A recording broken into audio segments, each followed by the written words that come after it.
everybody. Welcome back to this session of Value Chain Minutes. And Jay and I have been talking about project-driven or project-centered supply chains. And we've talked a lot about what is required to make it work, what is the overall process of it, and some of the actual prerequisites for lack, what does actually need to make it work. And we've talked about the industries. Right now, we're going to talk about the actual personas and what they will gain from utilizing these tools. So, Jay, if you could give us a brief overview of what that may be. Sure. So thank you, Andy. We have a lot of clients who have implemented project-driven supply chain. At Apps Associates, we've recently implemented project-driven supply chain for a large utilities company that went live last year. What we have seen is there are four main personas that benefit from project-driven supply chain. One is procurement, because they can act based on the instructions from the project manager.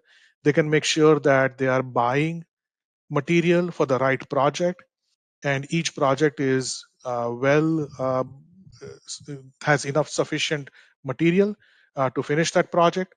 Inventory managers can then separate out inventory project by project, because they can see what's out there in their warehouse. They can see what's unassigned to a project like common inventory, and then what's assigned to specific projects. Planners can plan their supply chain activities like MRP based on project needs. Supply planning can see the project and task information. It's one of the first two attributes in attribute driven planning. And then people on the factory floor, like technicians, or if you are a construction company, people who are building the buildings and doing the construction work, they can pull inventory based on the right project. So that way, they know which material belongs to which project, what they're supposed to pull, what they're supposed to ask for. And it becomes easy in terms of communication between people who get material versus people who issue material. So that becomes easy.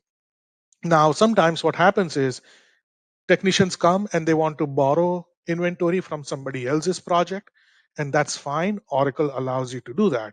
The way you do that is you can restripe inventory. So you can take inventory from one project and put a different project and task number.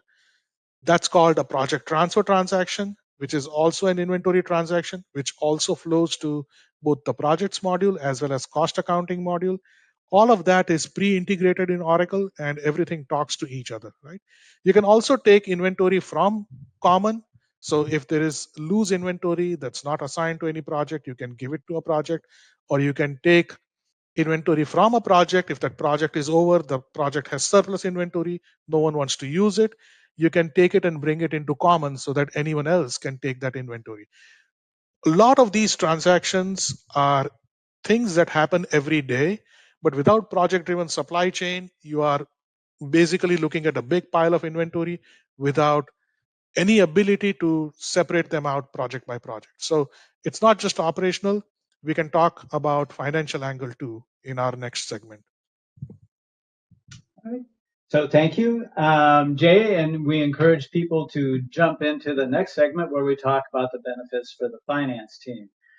Thank you for attending this Value Chain Minute. We ask that you subscribe to our YouTube channel, as well as going ahead and giving us any suggestions for future topics. Thanks a lot. Have a great day.